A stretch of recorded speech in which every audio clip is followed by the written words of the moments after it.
Great. Can we move to Dascom? Yeah, why don't we get started? Yeah. Unfortunately, Andrew, I mean, he's at the end of the community trust affordable housing meeting, and I know we were supposed to be on for 8 o'clock, but Okay. he should be right along anyway, so. All right, well, let me give a couple brief introductory comments, and then I'll turn it over to Paul. I mean, just put it in context. One, I'm hoping this is the first of many meetings we have about planned developments in town that may impact the schools. We unfortunately haven't done it in the past, and I think it's a really good idea to do it. I'm hoping that we can invite Paul Matarazzo to one of our meetings in May or June to kind of give us a broader picture. But for tonight, we're going to talk about the Dascom Road project, and thank you to Paul for being here and agreeing to kind of lead this off. And I see Sal is here, and there well may be questions for you. But I mean, I'm viewing this really as a school committee. This is an educational session. The school committee is not the decision maker on this. That's town meeting's job. It's a warrant article before town meeting, but I thought it'd be really helpful to educate us on the school committee as well as those who are watching our meeting, just to understand the facts about the project, understand the benefits, particularly around revenues, understand the impacts on the schools, and really do as much as we can to make sure that people are well informed before they go to town meeting and can make an informed decision. I mean, this is not going to be a debate about the wisdom of this project or not. That's not a school committee decision, but clearly a lot of us have, in various contexts, talked about the importance of expanding town revenues and just, being clear that we can't continue to fight over the same pie, that we need in the long run to be expanding that pie. And so I'm certainly thinking about this project in that context. And so again, so I'll turn it over to you, Paul. But again, kind of more facts you can just get on the table so that everybody understands, best case scenario, what's this going to look like, worst case scenario, both in terms of revenues and impacts on the schools would be helpful. Well, Andrew. Thank you. Want to come up to the table, Mr. Flanagan? You made it. He's been at an affordable housing meeting all this time, so he jumps from one meeting to the next. So, well, I'm here tonight. Can I just interrupt you for a second? Sure. I'm just curious. We don't want to take a position on this? Well, I guess we could. I don't think we're required to. We can decide whether we. You know what? I think I'd like to have this be very informational, and you may want to, at the end of this, say we really like this. We should get behind it, and maybe you won't. But my hope is that you'll have enough information at the end of the process that you'll be able to make that decision as to whether or not you want to take a position, because it does have a substantial impact on the schools and your budget and a lot of things moving forward, as you said. So. Yeah, certainly if somebody at the end of the presentation wants to make a motion, right. Certainly we can entertain that if people feel ready. Sorry. Good, no, that's great. Well, you know me as the chairman of the Board of Selectmen, but I am not here in that capacity tonight. I'm here as the liaison to zoning and planning, because I've had the benefit of being able to follow this project through several of its iterations right from the beginning. So I kind of have a pretty good working knowledge of the project and of the zoning. It's not just a project, but this is a zoning change, which goes to an ID3 zoning.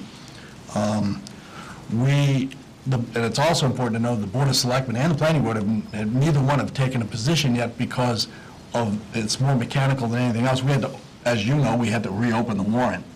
And when we opened the warrant, the petitioner put a revised warrant article in. So that has to be advertised, and then public hearings take place, and then and only then can you take a position. So it's not that no one's against it. We just it's mechanical in that you have to have that, the advertising before you can actually have the hearing. Paul, can I ask a question? Has that been presented to your board yet? It has not because of that reason. And so what is that schedule? We wait for the planning boards, on zoning articles, the Board of Selectmen waits for the planning board, as you know when you were a selectman. Yeah. Wait for the planning board's recommendation. Well, because of what happened, we're waiting for the planning board recommendation, and then we will go forward. So will that be done in the next 2.5 weeks? Yes, I talked to Paul Matarazzo and questioned that, and that, of course, that'll be done at their next meeting, which is Tuesday.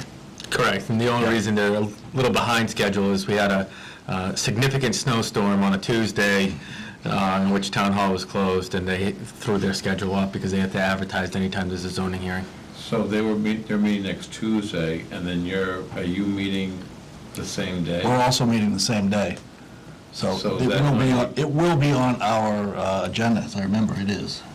Correct. It won't be on this Tuesday's agenda, but what may happen is that there's a specific meeting on this outside our normal meeting schedule. Right, that could be. That's something we're going to have to work out. Thank you. Okay, so how I would like to structure this, I want it to be very informational for you. So I'd like to talk about it in first the zoning and the article itself.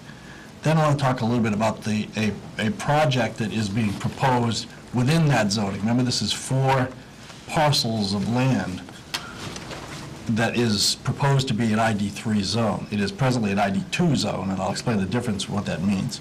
So we want to know a little bit about the project that is being proposed there, which is Mr. Lupoli's project. And then the financial impact to the town and to the taxpayer. Bless you. So, zoning. Let's talk about zoning and what's existing there today. It is an ID2 zone. It is commercial, retail, can be built without any further town meeting votes. It's by right. So commercial retail can be built there today, as is. It's 4 parcels of land, one of which Restaurant Depot is on, California Paints is on another one, Mayo Clinic is on another one, the Lupoli Companies has the other one. So that is a, if Mr. Lupoli and/or any one of those other petitioners wanted to go in to pull a permit and present a project, they could today. So it's not whether or not zoning allows that. So we don't have to, it would not take any further. Paul, is it okay Please. if we ask questions? Absolutely, I want Okay. you to do that, yep. So you say 4 parcels of land, you've listed 4 owners of those parcels. Correct. Are these all Andover? They're based in Andover? Because I've heard this, like some is in There are Tewksbury. pieces of each, of some of the parcels that are in Tewksbury, Okay. just parts of it. And how does that impact anything? I mean, we've zoned it in Andover, Correct. so that means just the pieces of the land that are in Andover? We can't control anything that happens in Tewksbury. Right. So, like, yes. say California Paints is half Andover, half Tewksbury, then Right. how we have zoned it, they could do on their Andover portion. I'm sorry, I didn't understand. So so it's zoned ID2 zoning, Correct. and so if that half Andover piece, they could do the commercial and retail, Right. and then it's up to Tewksbury to decide. Do the whatever other they do. side. It's important to know that if if residential was ever on the Tewksbury portion of the Tewksbury Andover parcel, half and half, it would not have an effect on the schools. You can't send Tewksbury Right. kids to Andover schools, Right. so that And do was we know something. what the zoning is for the Tewksbury stuff? I'm just I'm not curious. sure. I don't know. How I it's don't know zoned? either. Okay, just I'm curious. not sure. Thank you. Yeah, so those 4 parcels are what we're talking about today. It's not 1 parcel, it's 4 parcels. So, but there's only 1 project that is being proposed within that. The other parcels, I mean, California Paints and Restaurant Depot, are existing thriving businesses that probably would never never switch over to any of what we're doing or what we're being proposed in ID3. So that's existing. We can do that now. Any questions on that? And so you know it's, so the proposed ID3 article would just simply add a residential component to the existing zoning.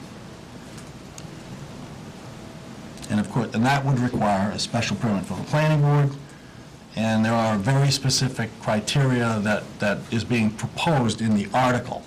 This is Article 57 from, I don't know if the numbers have changed any further, but I think not. The latest version, right? So, the proposed development is 15.2 acres. They're proposing 75 studio apartments, 75 one-bedroom apartments, and 75 over 55 apartments with a restriction that nobody that resides there be under 18. So the over 55 basically is will not impact the schools at all. And there is a study, there is a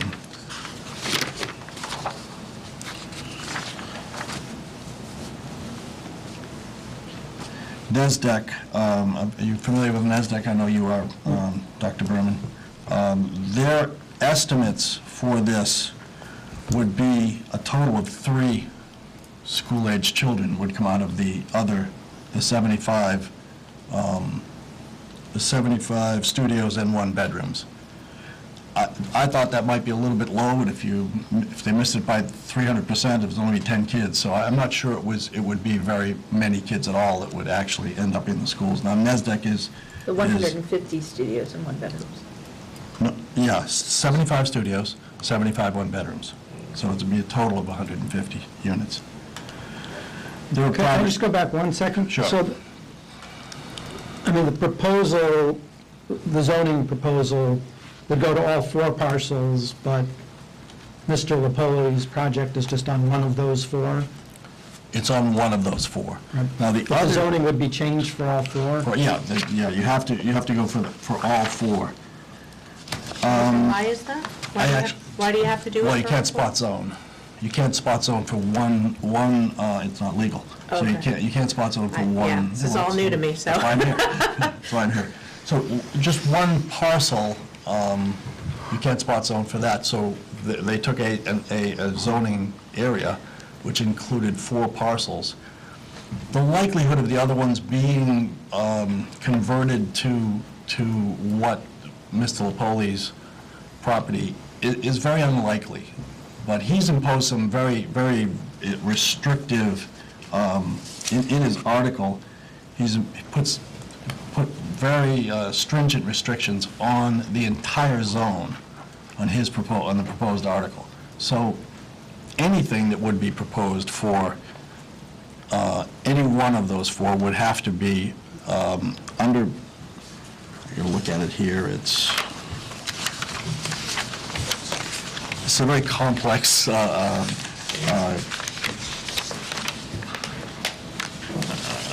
is the...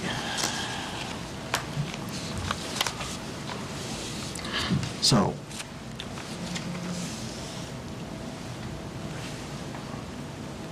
they're basically A through F. He says these restrictions, I'll read them and you can go from there. Proposed development shall complement the downtown by collaborating event programming and by providing transportation connectivity between the development and the downtown in the form of a shuttle, trolley, or other means of public transit. B, the proposed development shall propose a mix of residential uses that serves the needs of the town while considering impacts on town services and the schools.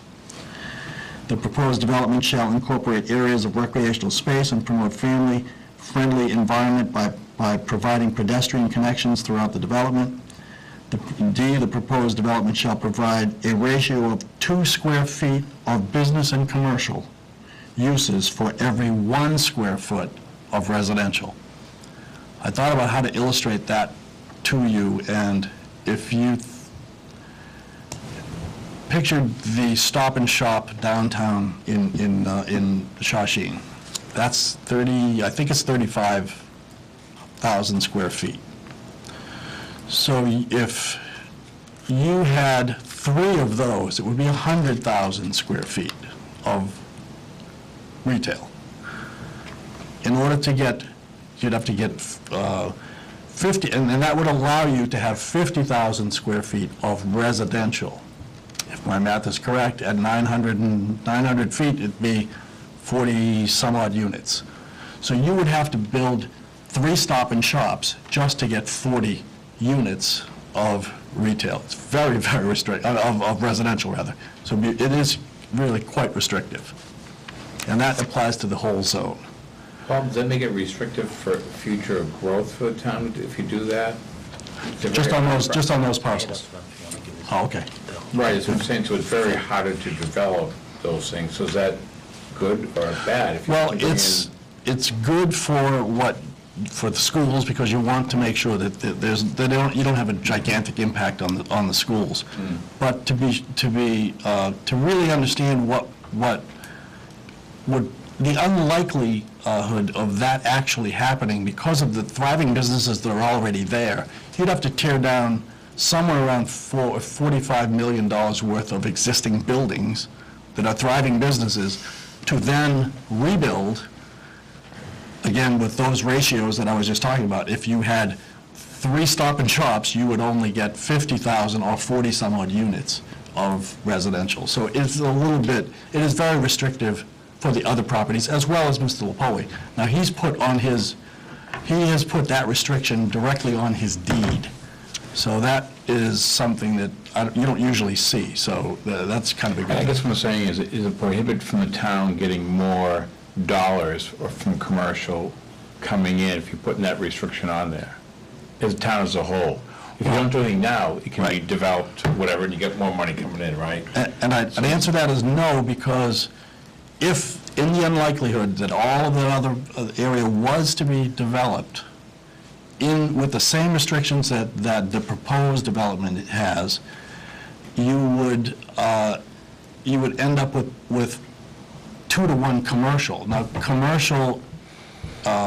commercial taxpayer pays about 152% of what a residential taxpayer pays. So in a way, that restriction actually benefits the town, because it would be more commercial paying a much higher rate than residential. If you didn't do anything at all, let's say if you just did the way it is today, you're still getting that 150% based on whatever you build down there. Correct. And if I'm correct, if Mr. Lupoli didn't do the residential, he can still do retail or commercial, and then you'd still be allowed to do the other commercial parcels as well. So you would have... That is correct. You'd still have all that money coming in as well. But if you don't do the zoning, if you do the zoning, does that limit the ability to develop those other parcels, I guess what I'm saying? I mean, you kind of limit the scope of what you're doing. So you're saying it's very unlikely they would even be developed. Well, it's They're unlikely they would developed now, though. change. They're developed now, They're right? thriving businesses that are paying this 150% now, so... No, I just want to make sure it doesn't handcuff us, that's all. No, it's very, very unlikely that they would be developed, but I thought you might ask that question, that if it were to be developed, what would it be? And I tried to think of an example that might give you a framework to kind of envision what would be there. Okay. So, And there's no other lots, there's no other 4. areas in Andover that are being considered? No, ID3, the ID3 zone is just those 4 lots off of Dascom. And that zoning, the 2-to-1 commercial to residential is part of the zoning? That is the proposed ID3 article. Includes the 2-to-1. Sorry? It's a Yeah, definition. here, let me give you these. Okay. Yeah, it's, Right, so I think it's important for people to understand that if one of those other owners decided to convert it, they couldn't convert it to exclusively residential. So if the, yeah, Okay, I just want to make sure that... That's Two-thirds. 2-to-1 means that it has to be 2-to-1 commercial, which is tax advantageous to Right, the no, town. yeah. I wasn't sure if that was just in Mr. Lepoli's deed or if it was part of the zoning. It's part of the zoning. Part of this article for the ID3 zoning, which if passed, will apply to all 4 parcels of land. I got it. We don't usually talk about zoning in these meetings. I know, right? This is It's a big education for us. And it is complex. I'm trying, that's why I tried to. No, this is very helpful. I tried to envision something that you could actually have an example in your head as to what those other parcels would yield if, in fact, they were ever done. In the unlikelihood, because you're not going to tear down a $45 million worth of existing buildings to put up a somewhat restrictive, it's unlikely, but I thought you might ask that question, so I did it. Thanks. And if, by the way, if all those 3 parcels together is 15.2 acres of land, which is very similar to the 14.6. Yep. Okay, so a little over, it's 14 3/4 acres, so it's very similar. So the density and the housing would all be, if you could develop all of it, you would get a similar amount of housing on those 3, in the unlikelihood that they would ever be done. So I I'm sorry, think, you're saying each of those parcels is 15 acres? no, all total. All total Total is together 15. is 15 acres. Okay. And approximately, and Mr. Lupoli's land is also approximately 15 acres, just under 15. One's just under, one's just over. Right, so they're very comparable in what they would yield for housing, commercial, and for tax generation. So those were the comparatives I thought you might like to hear. Yeah, So I want it to be as informational as possible. What I'd like to do is just to have Mr. Lupoli talk for a couple of minutes about the project and what his vision is of the project, because I think that will also give you some context about why his vision for the commercial, but also for why the residential is an important piece. So if you could. Sal? Yeah, pull up a chair. Thank you, guys. I feel your pain. I just left my school committee meeting. I sit on that board. He's a school committee. You sit up here then. No, I have my fill for the day. I have my fill for the day. First of all, thank you very much for letting me be in front of you today. You know, if I could just elaborate and bring a little bit more clarity to what Paul was describing. He's absolutely right on the numbers. Imagine this, the other 3 parcels are just a little smaller combined than my parcel, okay? So my parcel right now, we're asking to put 75 studios and 75 one-bedrooms. If the other 3 parcels tore all their buildings down, the best they could do is have that same number of one-bedroom studios, because also in the warrant, we also have the 55 and over portion. So realize that, no matter what, and the engineers have done the calculations, the best that those other 3 parcels can do is the same number of 1-bedrooms and studios. They can't even go to 2 bedrooms. They can't go to 3 bedrooms. It's restricted to 975 square feet. That's actually in the article. And that was done on purpose. That was done on purpose because we got the advice and a collaboration with the town that, Sal, if you do studios and 1-bedrooms, that'll bring the least number of children. Not that there's anything wrong with that. Least, I know, look what we're talking about. What is our job? The least number of children into the schools. I know, you're my school committee. The least number of children into the schools. So we got that report from NESDEC. That came right from them, and everybody knows what NESDEC is. It's an independent outfit. That's right. And it's not, and what's interesting is this, Dr. Berman, they're not 1-bedrooms with a loft. They're not 1-bedrooms with a den. And we know developers like to use those little side caveats to maybe place another bedroom in there. These are strictly 1-bedrooms or strictly studios. So some of the other numbers out there, like I think it's interesting, Hamilton, Green, Yeah. and Slate, they have 1-bedrooms with dens. They have 1-bedrooms with lofts. So when you hear about that, oh, there's children in 1-bedrooms, well, they're actually not 1-bedrooms. Ours are restricted. 1-bedroom, no dens, 1-bedroom, no lofts, or studios. So, Sal, can I just interrupt for yes, 1 ma'am, second? please. So if it's If it's, what is it, 225 units total you're talking about for residential? Of in which yours? 75 are 55 and over. Right, Yes, right, ma'am. okay. Then what you're saying is the other three combined could only have 220? No. Yeah, I apologize, I Yes. spoke before you. Of which, they could only have 150 one-bedrooms or studios, or maybe all 150 one-bedrooms.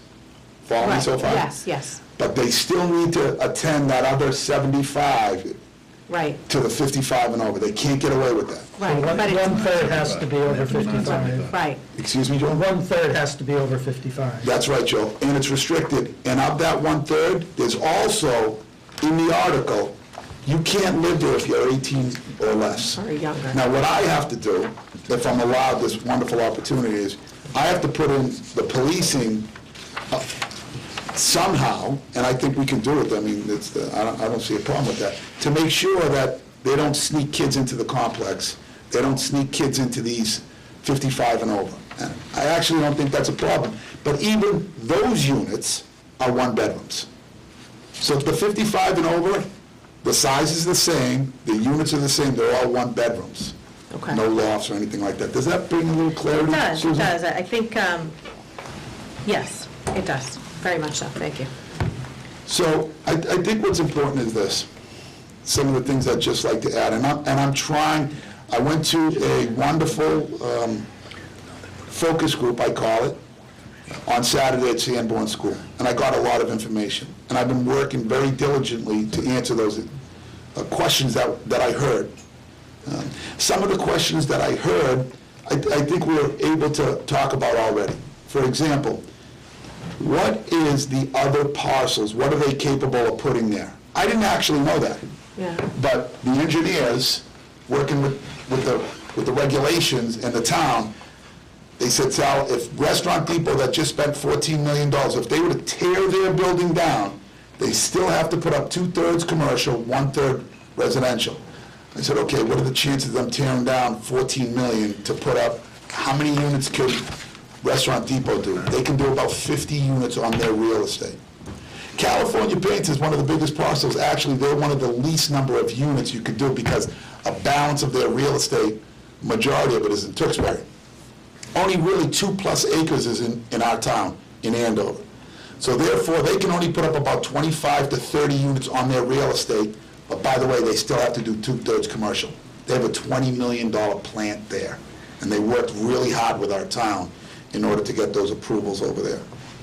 The Mayo Clinic is the largest one that you can do over there, and these are rough numbers, guys, please, based on 975, which is the article, based on this 2-to-1. And I'm doing my best to answer those questions that I learned at Sanborn. At the Mayo Clinic, they have the largest. They could put up 75 units total of housing, and we're just talking housing, and then the balance is this commercial aspect. They have actually the largest. They got about 6+ acres that's in your town that they could fool around with, and that correlates to that ratio I just gave you.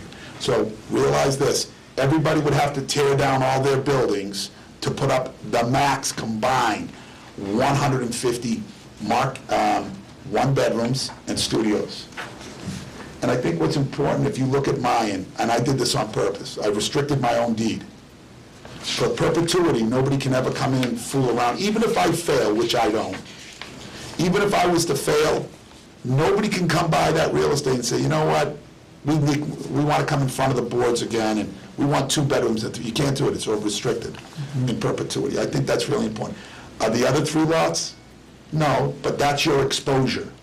What also is important is, what is the tax ramifications if those other 3 were to tear down all their buildings and put up the 2/3 commercial, 1/3 residential? It's about $3 million to the town of Andover, collectively, okay? That answers some of the questions that we talked about. I think what's important is this also I'd like to talk to you about. As far as these units, your town right now has, at Slate and Hamilton Green, just take those 2 properties right there, which is the largest, that's a very heavily concentrated housing development over there. Right now, today, I can go get a 2-bedroom or a 3-bedroom over there today, they have vacancies. My 1-bedrooms are priced more than their 2 and 3 bedrooms on our pro formas, and that's done on purpose. That was done on purpose. Because I want the families, you're already approved, go to Slate. I don't want people to move into my, even with the idea to move into mine with a child. Why would you move in a studio or a 1-bedroom and pay more than you can go to a 2 or 3 bedroom at Slate? That's on purpose. That's on purpose, for that specific reason. I want to try to help alleviate some of the concerns. A big thing of being talked about is, are we going to create a lot of traffic over there? You're going to hear that. I think that's a good conversation to have. This week, coming up, the state of Massachusetts will deliver, they've already confirmed it, will deliver a MassWorks grant that the town, not me, by the way, applied for. And that's going to help mitigate the traffic. Is it going to solve the traffic? No, but you need the right developer to understand the problems at 55 Lovejoy by one of the gentlemen I spoke here tonight. You know, maybe a good idea is speed bumps and other things like that. I want to hear all that stuff. But this $6 million approximately that the state's going to invest into it, that's going to help a bad problem get better. By right, a developer, other than me and my family, can come here today and maximize this with retail. My opinion is this: for these programs to work and be successful, because we want the project to be successful, I think a housing component is really, really important. I think the town is right to suggest it, or talk about it and think about it. And I think they're right to talk about restrictions of 1-bedrooms or studios. But by right, somebody can go over there and do a retail program. So the question is this: we know retail brings more traffic than housing. I want to back out a couple 100,000 square feet of retail and put housing in place to it. So hopefully that could be a benefit. It's not just all retail. There is a housing which lowers the traffic for whatever it's worth. So what about the, you talked about your 1-bedrooms or the proposed 1-bedrooms being more expensive than the 2 and 3 bedrooms. What about for the senior pieces, the senior housing? Oh, no, we have to make the adjustment for the seniors. Okay, Yeah. good. Yeah, we've talked to the elders in town. Yeah. We've understood the problem that they have. We have no senior housing in our town, period. And I can say that because I have MOB1, MOB2 that you've allowed. I bought the Boston Sports Club. I built and I own and operate Salvatore's. So I'm entrenched with a very large investment in our town. I don't own any homes, but I hope that's not an outlier. If you own commercial, you're not part of the fabric of the community. So to your point. But I don't think we have enough senior housing. Yeah, we don't have enough senior housing. That's actually, the gentleman to my right and the other gentleman to my right, it was their ideas who said to me, because my first sentence all the time when I go into a community is, what do we need to build? What do we need here in this community? And with the 2 gentlemen to my right, and particularly Andrew, said, Sal, we need more senior housing. I said, okay, how many units? So we just lost 70-plus units on Strawberry Hill, if I'm saying it the right way, I apologize. Yep. He said, we need to help solve that problem. I said, done, I like that.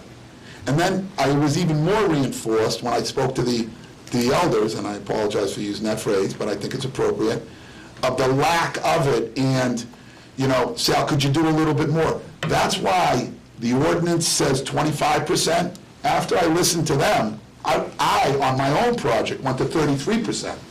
I took units away that I could have built, and I increased the elders, and it's very simple. You make more money with the 1-bedrooms and studios than I'm going to make with the elders. There's no question about it. But I increased it 8% more because I said, wow, boy, we really do have a problem with that. So I think that's really important. The zoning article says you have to do 25% for the elders, 55 and over.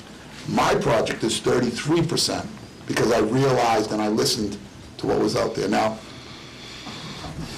I think what's important is this: because I'm a developer, I'm not in the business to go broke, right? So I don't want people to look like, this is a very exciting, lucrative project for everybody. And when this project comes to fruition, that's when you see this $4 million injection into the town. 3.8, I learned that 68% goes to the schools. That's why we use this figure of 2.6, Dr. Berman. So that's why I think it's just a win-win. Could I do Okay, now, all? hold on, can we go back to that? Yes, ma'am. Those are gross numbers. Gross numbers, and these two are smiling.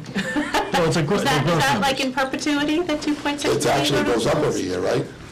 Well, I don't know, I mean, it's is that, based on the traditional split between town and schools. okay. For operating budget. And why does it go up every year? Not Is it- for- Has our taxes ever gone down? That's based on real estate taxes. But these are, I mean, the 3.8 million per year is an estimate, I assume. And I mean, what's the confidence level in that estimate? Is there a Can we get to the? high, a low? That figure, by the way, Joel, I think this is important. Our town asked me what the vision was for types of businesses being in there. We gave them the data, they gave us back the tax structure. In other words, this wasn't, hey, I got a good idea, this is what I think I'm gonna create for taxes. This was, this is what you're gonna pay, Sal.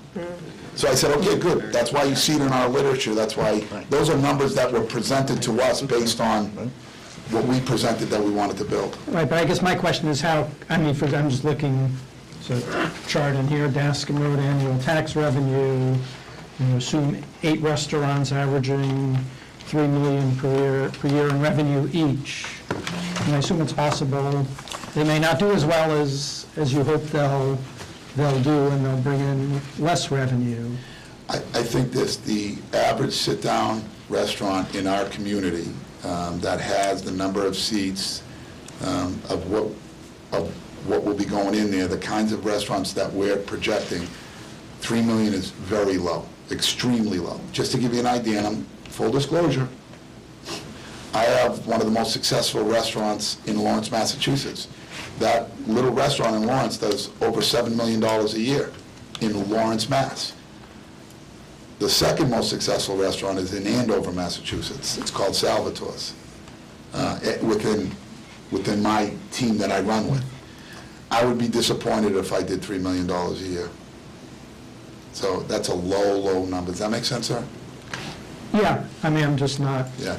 I think they should blow those numbers out of the water, the good restaurants. I think if Capital Grill was to come here, or Seasons 52, or some of the restaurants that we think are appropriate for Andover, I think they'll dwarf those numbers. this is assuming 8 restaurants, each averaging $3 million a year. Yeah. The kinds of restaurants that we've already contacted, and you'll see them in our brochure, the kinds of restaurants that we expect, the kinds of businesses that I want there. You know, this is a funny project because I own it. You know, this is not a developer that's coming in here that's saying, okay, who's going to give me a rent, and how do I fill this as fast as possible? This is a legacy property for me, like everything I own, to some extent. And these are and the customers that I want in here are all of what the town expects and what I expect. High-end real estate. We've contacted all those restaurants that, I mean, Legal Seafoods loves this location. Those are the kinds of restaurants I expect. And Legal Seafood does that at lunchtime, you know, so. Okay, thank you.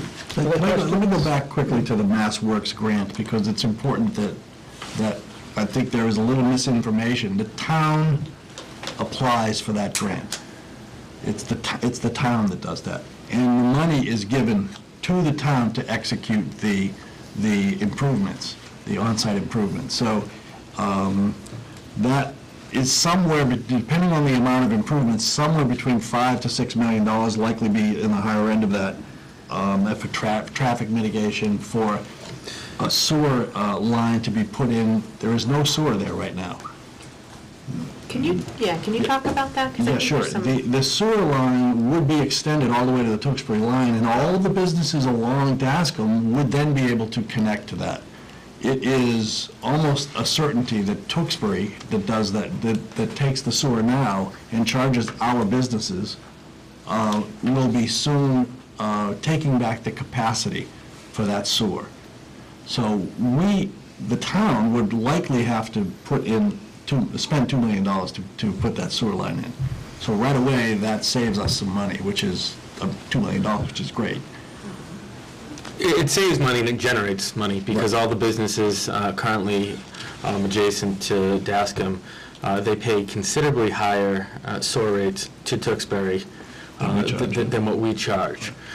So aside from what the zoning may allow with regard to the proposed project, basically an additional factor would be able to collect sewer revenue that we currently are unable to do so.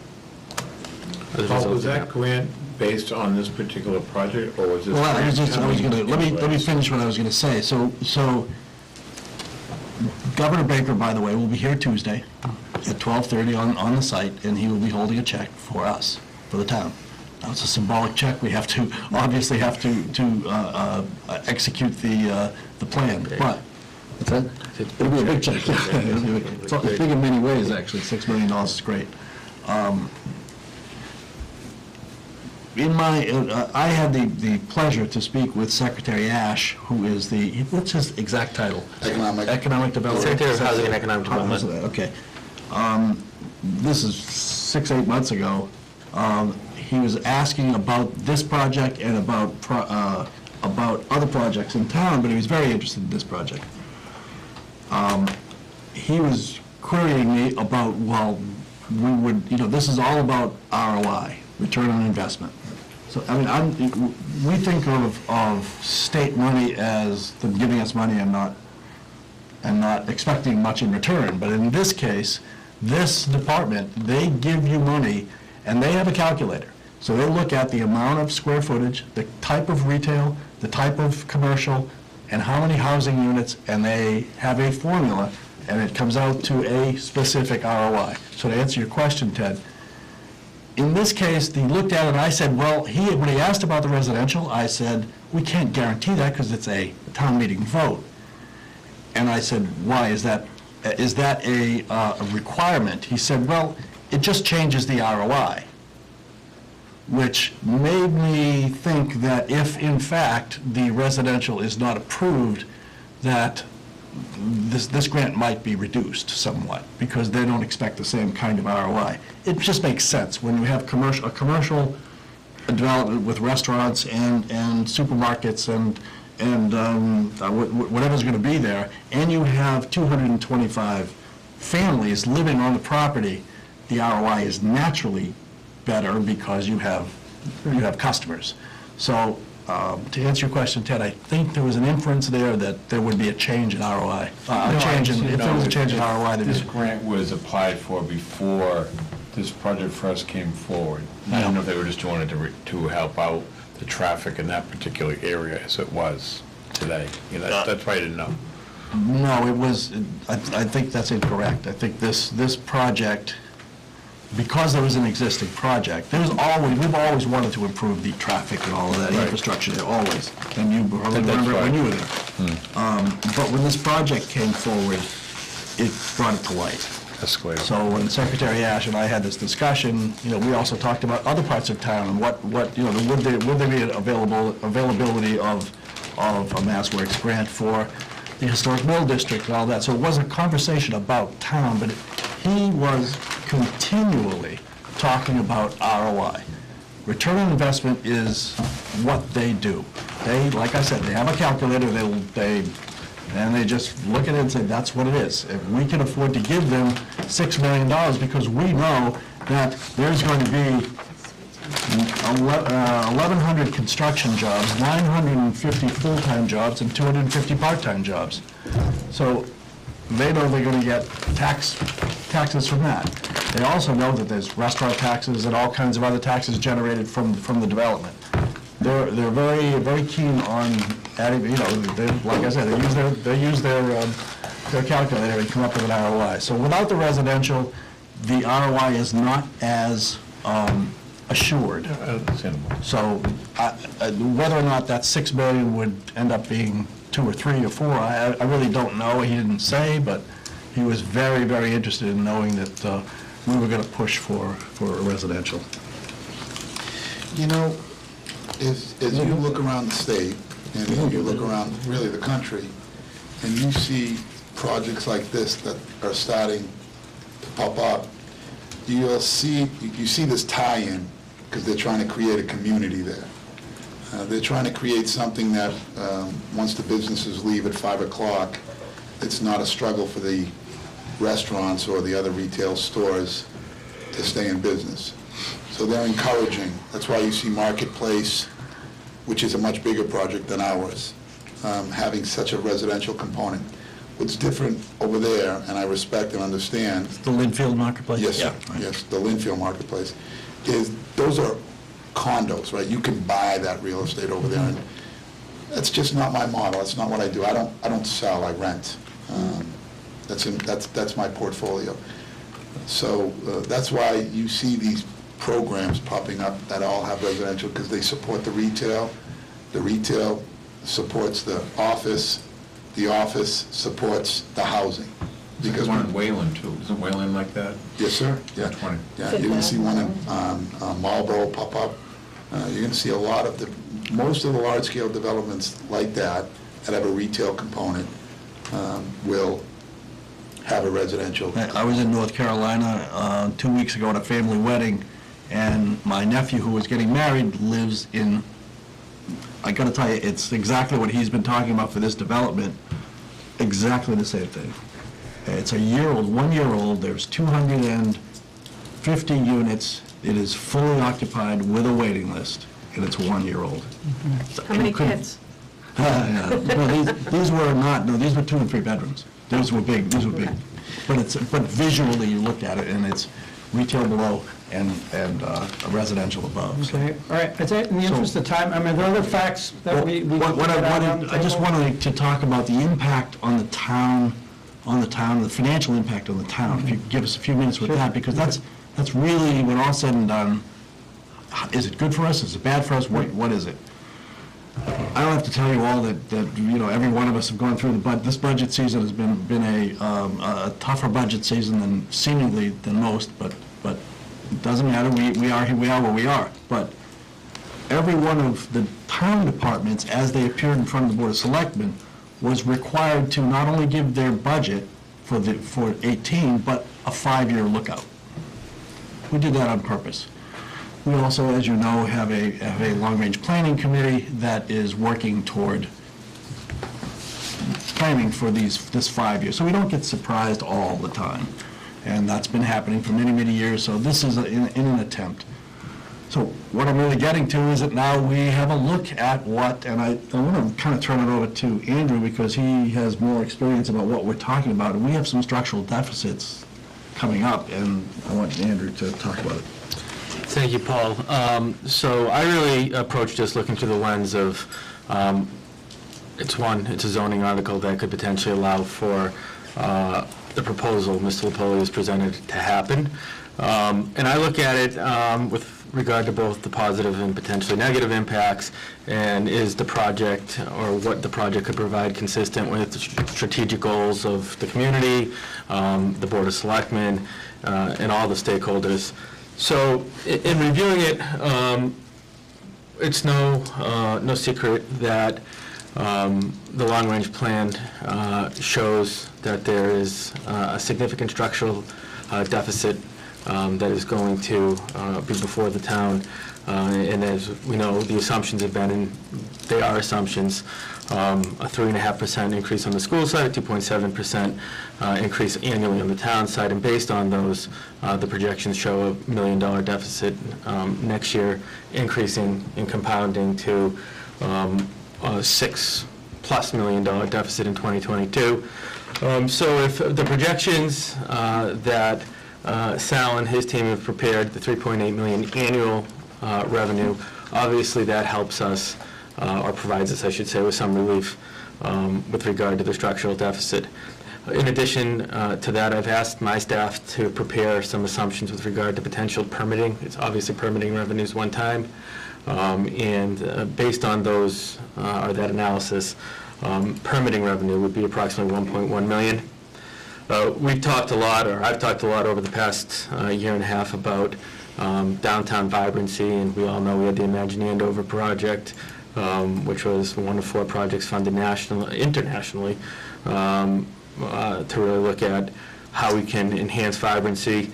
One of the things I hear regularly is that there's a need for some kind of transit option, whether it be a shuttle or a trolley.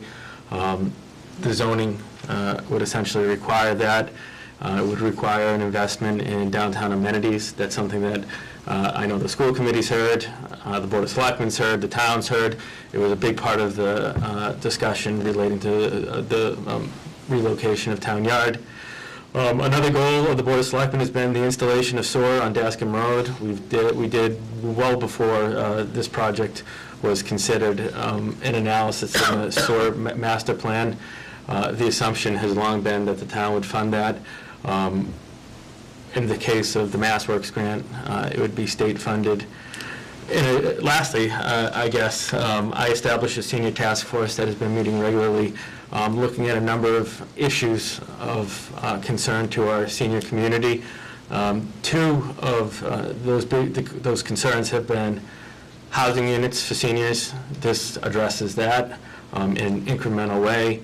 Another was tax relief, and while the project wouldn't provide direct tax relief to the senior community and the entire community, it does provide it in the form that it's an alternative to other ways of funding the services that the town's going to need to provide within the limitations that we all know we face.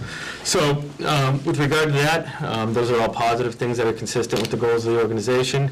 And it's not every day that there's an opportunity to address them comprehensively in the manner that this project, and again, Article 57 is a zoning article, however, if approved, would allow for a project that could meet some of these goals. So, Well, one of the goals of the Board of Selectmen, obviously, is to encourage sensible economic development, and that's why we look toward a much more sensible. But when you think about what that will do for us, for our structural deficits moving forward, I mean, we only have 2 ways to get dollars into the community.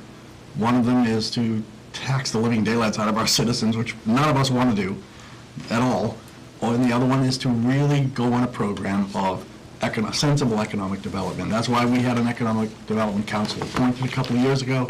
This is really the first big project and zone that will allow for us to go down that path for sensible economic development that will have a direct effect on our taxes. So I'll close with that, and if you have any other questions.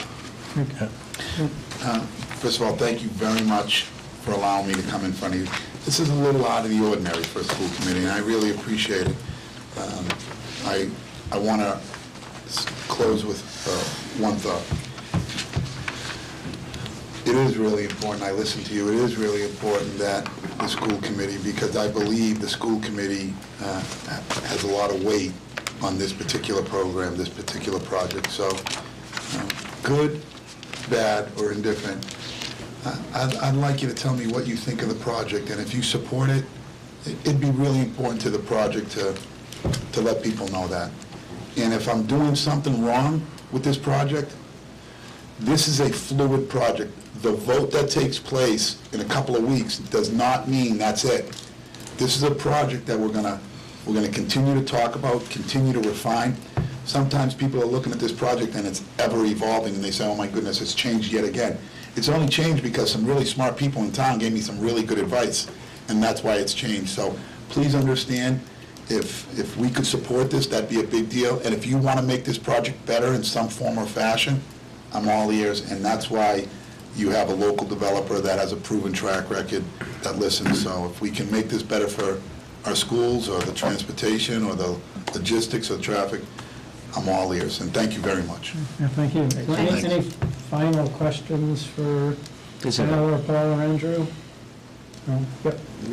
Well, I just want to say that Mr. Lupoli and I met and had a really good conversation about this. And just as looking at this from a school perspective and a superintendent's perspective, I have to use a couple of lenses. One is, what is the impact on the schools? And in my assessment is I think that this will have a very minimal impact in terms of enrollment. So I just want to be clear that I think that, although I believe NESDEC always underestimates, but Yeah, and even if they didn't, I also am not, I think that my attitude is that we will see a revitalization. We'll see this throughout Andover, more families and more kids moving in. I project that we're going to have some more growth to deal with, not out of this project, but out of other circumstances. I don't think that this is going to be an overwhelming impact. And in fact, I think that when we talk about the economics of it, given the strains of the kinds of issues we faced last year and this year around budget, I think the kind of growth that this brings is a revitalization to the community and a positive influence. So I just want to say I'm supportive of the project as both. I am a resident, so I can say that as a resident. But as a superintendent, I want to just note that having thought this through, frankly, the benefit in terms of the stress around financials is significant. And that this contribution, just as the contribution, I was very supportive of the work that Andrew had done and the Board of Selectmen had done around Town Yard. I think that that's a very thoughtful development. I think it's the right thing to do. And this, I think, is a valuable project. So I just want to put that out there. I do have a suggestion and a recommendation, just another piece of influence that, and I'm sorry that I didn't raise this earlier when we had the conversation, but it's something that I've been thinking about and that some parents have been talking with me about. One of the things that is a lack in most of our communities, suburban communities, are places of employment and places of residence, independent residence for individuals, adults with disabilities. So in many circumstances, we have a number of, and Paul, you may be able to talk more about this, group homes where individuals live. Some individuals with disabilities can actually live independently with some guidance and support of somebody, but rarely do we have the opportunity of this kind of combination of housing and employment being in a similar location. And I just wanted to, I think it would be an incredible opportunity, and I know many of the adults in this community, there's a network of individuals who have children who are adults with disabilities who would like to have a place for them to live independently, work independently, and this is the kind of ideal setting that could provide that, even if it's space for 4 individuals or 6 individuals who could be supported by somebody who's living in one of the apartments. I think people would contribute to that and to promote employment of individuals with disabilities is something that could be really valuable. We have a program here. It takes place in this building, as a matter of fact, and there are 2 classrooms upstairs, which we call the TOPS program, which is transitions to employment, essentially. And one of the difficulties is we have great training programs. For example, we have about 6 or 8 students who are over at Pfizer, and they do work at Pfizer, and they get trained. We spend, the individuals are with us until 22, but then when they reach 22, placement is very hard. And it would be something to think about around whether some of those opportunities could be offered. I mean, the kind of where restaurant business is actually a business where that can happen. Dr. Brum, you're absolutely right, and I'm on TV, so I like that because this is being taped. So some of my best ideas come from other people's suggestions, and I just try to make them a little better. So I would absolutely commit to something like that because, you know what? It's the right thing to do. Those same individuals that you're describing, they work in my restaurant, and we hire them, and they, respectfully speaking, they fold pizza boxes, they place the napkins out, and that's good stuff. And I never even thought of that. So if given the opportunity, if I'm lucky enough to be given an opportunity by our town collectively, I'll commit to that absolutely, sir. No, thank you. Because I think that would be a great benefit. It would be. It's the right thing to do. I've never thought of that. That's, I never thought you're of that. 100% right. It's such a perfect opportunity because you live, work, play. Well, we talk about these young adults don't have, we have many homes around the town. Right. Group homes around town that are functioning, but they require transportation to get to work or to wherever they're going. Right. This kind of a project would be, wow, never thought of it. I'm on TV, so... I'm sorry I said that. I'm sorry I didn't think of it. I don't mean to place you in an odd position, but No, but it's a really good suggestion. We're going to have to move on soon, but I just wonder if there are other questions or comments? I just wanted to say I appreciate the three of you coming and giving information, because there is a lot of information out there that is very different than a lot of what I heard tonight. I will tell you that the NASDAQ thing I always get nervous about, because I am actually, I live in the Sanborn community, and when the Hamilton Green and the Slate went online, those were wildly underprojected as to what has come into that community, and it's been challenging.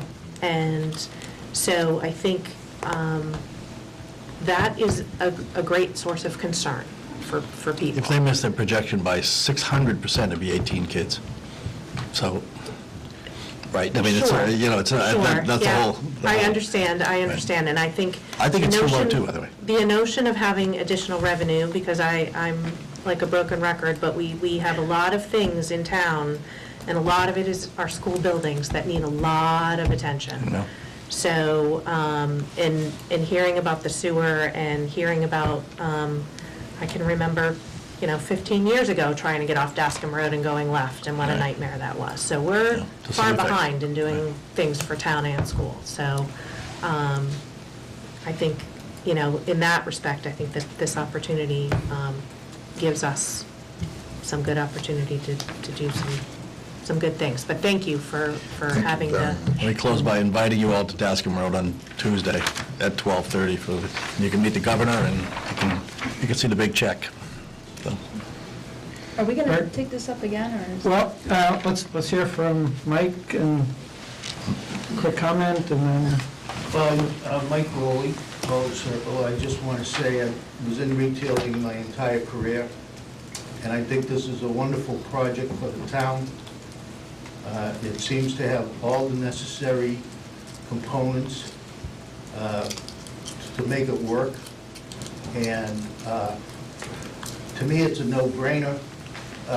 The amount of tax revenue that they're talking about is wonderful. And we have nothing else going on that I know of that would bring in this kind of revenue. And Mr. Vespoli has a great track record, and Lupoli, you mean? Lupoli. Lupoli. oh, did I say this? He does too. Well, they're all Italian, I think, anyway. I'm Italian too, the names all blend.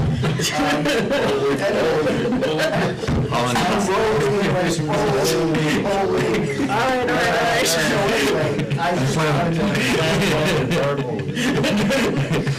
wanted to make that comment. As a resident, I think it's a wonderful project, and I hope that it does get to move forward. Great, That's it. great, thank you.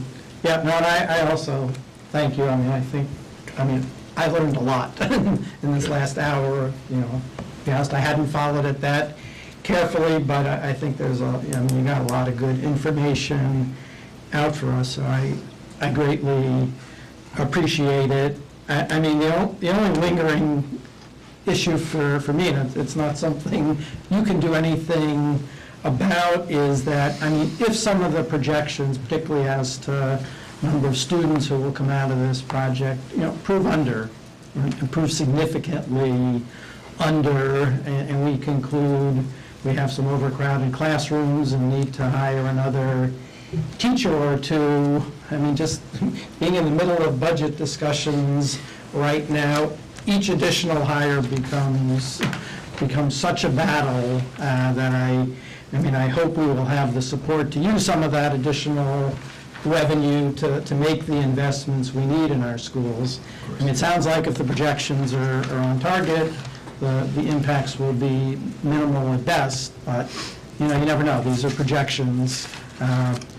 And with that, I mean, Shannon, how do you want to proceed? No, I mean, I see the structural deficit. I've been on the planning committee. I've watched the 5-year plan. It's abysmal.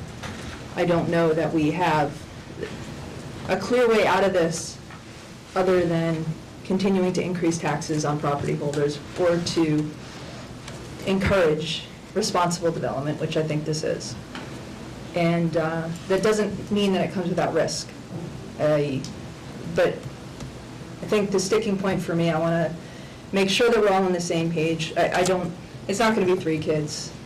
It might be 30, it might be, but whatever number it ends up being, I want to make sure that there is support for the schools for being able to increase our budget to the point where we can absorb those students and make facility changes that we need to. Yeah.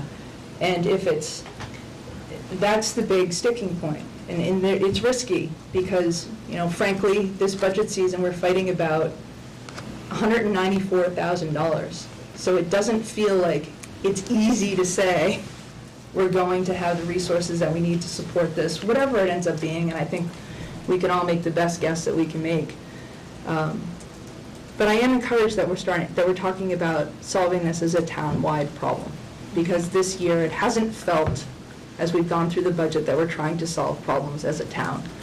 This project sounds like an opportunity to take that step, to solve town-wide problems, town-wide revenue problems. And as long as we're all committed to treating it continually as a town-wide revenue source that will support the services that we have to deliver that come with a project like this, I think it's absolutely worth the risk, not just because I don't know what other options we have other than an override as our next horrible potential. But Yeah. I just, Operating, Yeah. which is horrible. Yeah. right, so. And I think that's a very good point, and I'm sorry to jump back in, but I think where Sanborn is concerned, we're out of space. I will tell you honestly, we're out of common area space over there. So even adding teachers is not necessarily something that's, it won't be an easy answer if these projections don't play out. And I think that's part of the real concern in that part of the town, so. Which I think also ties into being able to build a new West Elementary School that will have And possibly some rezone. increased capacity that. Yes, but I would imagine that this, if this were to go through, this will happen a lot more quickly. I would imagine it would happen more quickly than the West Elementary School being built. Probably true. So I think I'm just reinforcing what my colleagues are saying, is that I think as a town, we need to be committed to supporting this. And I don't want to be in a position of having to fight on behalf of the schools and not know that the town isn't behind Your us. message is loud and clear. Yeah, thank you. Thanks for the time you Yeah, spent tonight. yeah, thank you. Thank you for listening. Appreciate it. Thank you, sir. And then I think if anybody, we're going to have one more meeting before town meeting, 2 weeks from tonight. If anybody at that point wants to make a motion to have the school committee take a position, and again, we're not required to, this is a zoning article, but, we could at the time do that. Last comment. We have right now scheduled 7, we call them coffees or focus groups, and I want to go back to Sanborn twice. We have 5 other meetings out in the community. Please visit our website, the Dascom Road Project. Also, we're on Facebook. It's easy to find us. We're going to be advertising where we are, and I encourage anybody to come to those meetings and bring a lot of darts to throw at me. Okay. I'll sit there at the beginning to the end. No, that's not our purpose, and again, this was great, simply for getting a lot I of think the information. listening is really key. Thank you, Yeah. Sal, Paul, and Andrew. Thank you. You're welcome, thank you.